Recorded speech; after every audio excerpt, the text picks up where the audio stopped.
Early thoughts on playing the Mavs? It's gonna be fun, man. You know, my matchup gonna be Kyrie, so that's gonna be fun. We're gonna see what I can do versus him.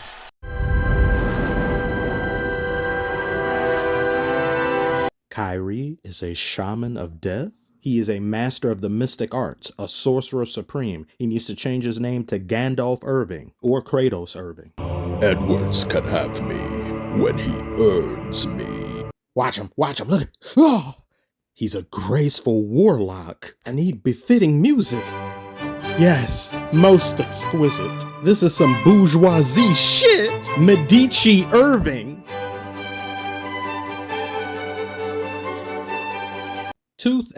Three things to complain about. First of all, this guy. Do not wear orange again. Everyone in this arena is wearing the same two colors, but you just had to be different. Look, my eyes keep going up to him. He did this shit on purpose, but this is a me problem. I'm short a few marbles. The real issue here of the next two problems, the challenge system. They need to polish the hell out of it. You should not be penalized for being right. First challenge issued by Jason Kidd, ball clearly goes off Anthony Edwards. Correct! Second challenge, they say Timberwolves ball. Jason Kidd says, no, the ball went off on Anthony Edwards' foot. You was right. So you mean to tell me I'm right twice, you're wrong twice, but yet I don't get any more challenges because you can't do your job? And then they do that for purposes of game flow, and that, you know, once you've used those challenges, it's not like, okay, now you get to use another challenge. No disrespect to Ernie at all, because he's only explaining the foolishness of the rule. I've said in a video before, months ago, if I'm right, I should get another challenge or I shouldn't lose any. At the very least, I shouldn't lose a timeout. You made the mistake, not us. That's right. But we didn't make the mistake. You made the mistake. I know why they keep it like this. They don't want to disrupt the flow of the game. Forget the flow of the game.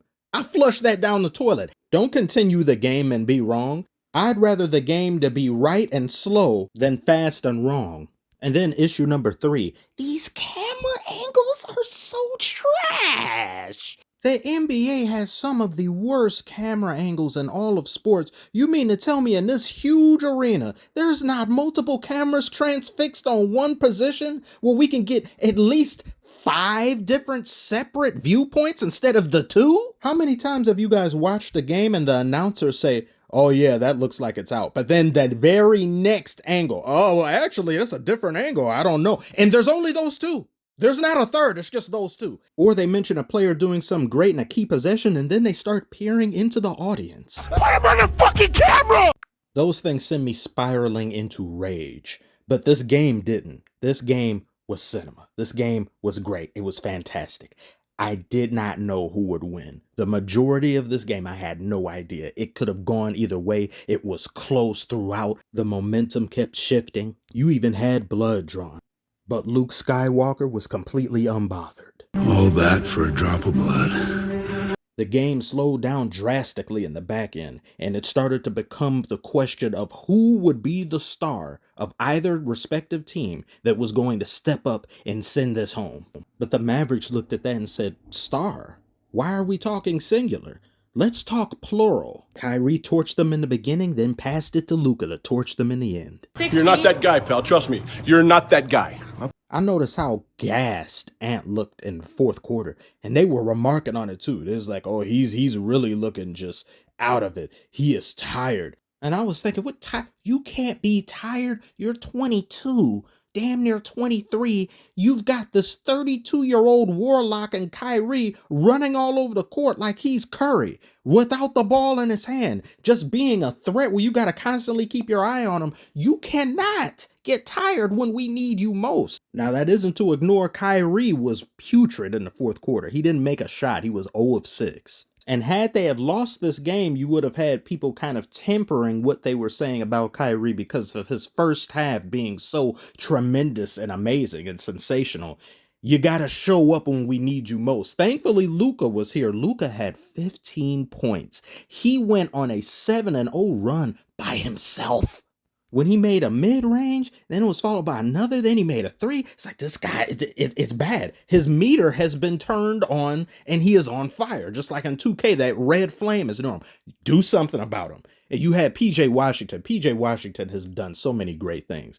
Him and Derek Lively, but PJ Washington during this game, that last three he made in the corner, magnificent. Derek Lively constantly being a lob threat and a problem underneath the rim and in the paint.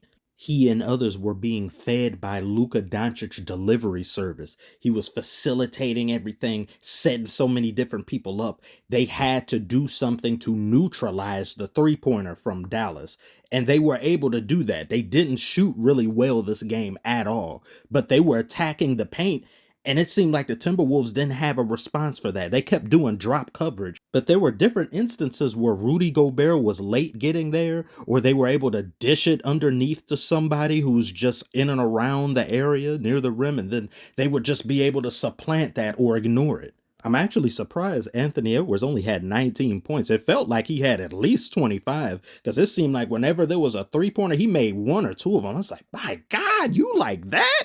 From outside the arc? He was also 2 assists shy of a triple-double, but he simply didn't come through when they needed him to. Karl Anthony Towns didn't have a great game, but he had some big plays in the third and fourth quarter, but he didn't shoot the ball particularly well. Most of everybody on the team didn't really do what they were expected or should have done. Jaden McDaniels, however, he was torching them behind the three-point line, though. Luka and Kyrie are now the second duo in NBA history after KD and Curry to both score 30 in their first conference finals game together. And Luka once again elevated his defense, something that people have made it a point to complain about him just in his game and how he does some things where he doesn't seem as though he cares to defend. He's not a good defender. He did that and more so tonight, where there were numerous possessions I see him get his hand on the ball, or he tips the ball away. He's guarding somebody extensively. He's running around following them. He did an all-around solid effort on the defensive end. But the Timberwolves, you cannot have Jaden McDaniels be the only person in your starting lineup to get 20 points. You cannot do this. He cannot also be your leading scorer. Anthony Edwards, you wanted that Kyrie assignment. You talked about, let's see what I can do against him. And I don't think he was talking in a way where it's crass or somewhat cocky. I think he just genuinely meant, I want to test myself against him. It's going to be great to see what I can do against him. But you know how people are. Once you say something like that, you gotta follow through. And 37% shooting from the floor is not going to cut it at all. They also need more in the way of offense from Karl Anthony Towns. Defense wins championships. That's always going to be a fact. But when you get the ball back after getting a stop, what are you supposed to do if you can't generate anything to counteract what the other team is doing? Particularly when you're up against two of the biggest crackheads in the league when it comes to offense, being Kyrie and Luka. I expect Anthony Edwards to be far more aggressive in game 2.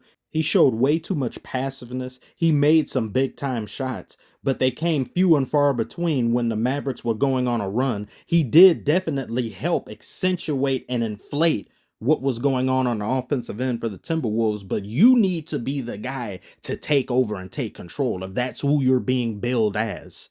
He looked almost as passive as he did in Game 7 against the Nuggets.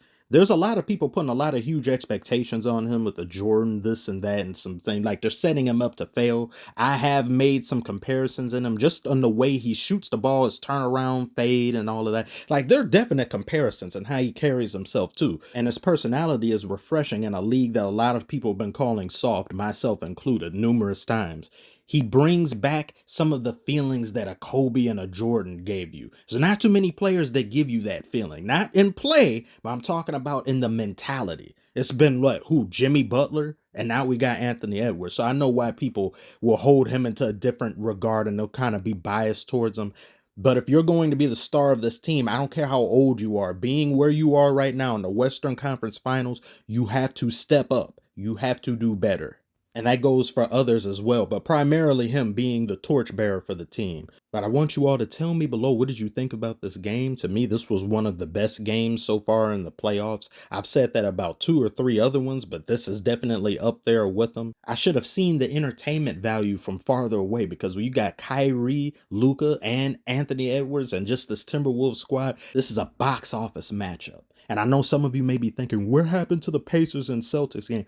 I uploaded it and it got blocked. I got discouraged, frustrated, and I didn't do anything for the rest of the day.